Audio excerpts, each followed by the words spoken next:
Just had a weird moment. I was shooting what is known as a bookshelf tour video for Strip Cover Lit, the place where I talk about books, I talk about short stories and poems, things like that.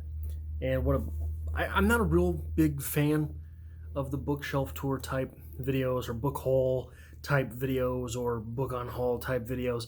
They're sort of a staple of that corner of, of YouTube. But what I try to do with them instead of just like, oh my god, I just bought these books, is sort of why did I buy these books for book hauls or bookshelf tours? I try to talk about a bit of biography, autobiography. When did I get these books? Why were these books important to me? Why did I read this book? Why didn't I? Why haven't I? Things like that.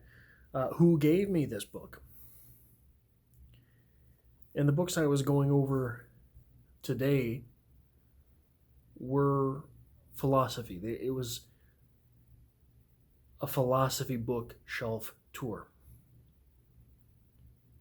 I had a really weird moment where the last book, coincidentally, the last book that happened to be on there was from my freshman year in college, the philosophy course that I took.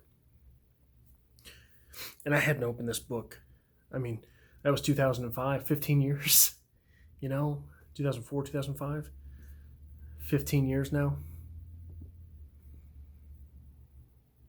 And stuffed in there was a poem that I had written. Garble. Absolute nonsense. Just having fun with words on a page.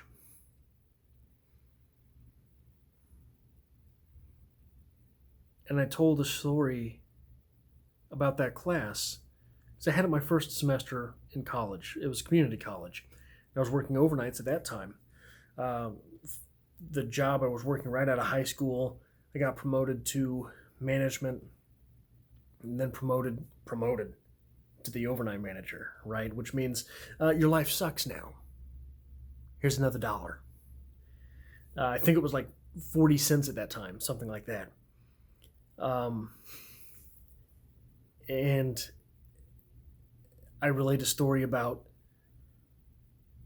that winter, my first semester in college. I don't know how many times I fell asleep driving. My life was a wreck, almost literally, several times. And it really sort of made me reflect on the other books in that bookshelf tour, and how many times I've almost quit, how many times I've almost given up. And look, I'm not gonna sit here and lie to you. It's still a threat. Like it's something with which I still struggle. Um, this pervasive sense of nobodiness, the overwhelming urge to not contend with tomorrow. Just, what's the point? Why? And it is ironic. Well, maybe it's not ironic. Maybe it is with purpose. That oftentimes, when I am at that point, I turn to a book on philosophy. And it doesn't turn anything around, you know. It's not like all of a sudden I wake up and, hey man, I read a little John Stuart Mill. I am loving life. But it's sort of one of those things where you get to look at life with different eyes for a couple days. You know, you read about a different philosophy and you get to try it on. And all these times that I've been close um, to giving up, and I haven't. And a lot of times I don't know why.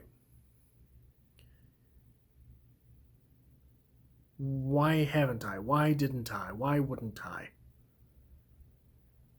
Was there any point to not giving up? And I think it wasn't until sort of that video and finding that poem in that old philosophy book. Poem I have no recollection of writing. I have no recollection of those words coursing through my mind, finding their way onto a piece of paper. Did I write that in the philosophy class, sitting there not paying attention, paying all that money to be in college, that I was earning, working overnights. That semester I got shingles. I was sleeping so poorly. I was stressing myself out so much. It's not an even trade. It's not an even trade for education that I don't even remember to this day. But maybe part of it that's worth it, part of it that's useful, utilitarian, is that every time you don't give up,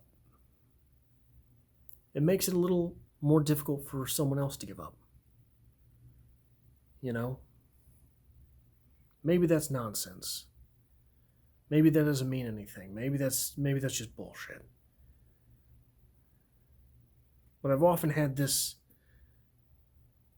idea of the big giving up as something like a virus, And there's a book I've got called Unholy Ghost, which is about the big question, the one big question, the only question that remains, right? That's a philosophical take on it.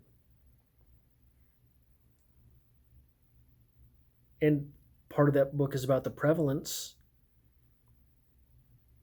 of answering the big question being passed down through generations. If your father did it, you're more likely to.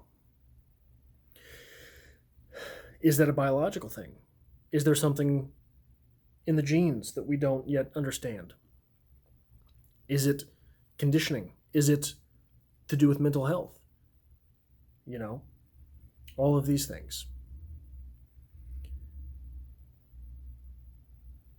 And finding that poem just made me wonder, having that realization of every time you don't do it, it becomes a little harder for someone else to do it, made me question if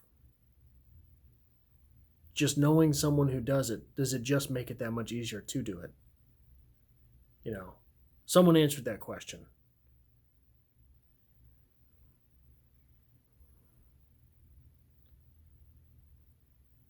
Yeah.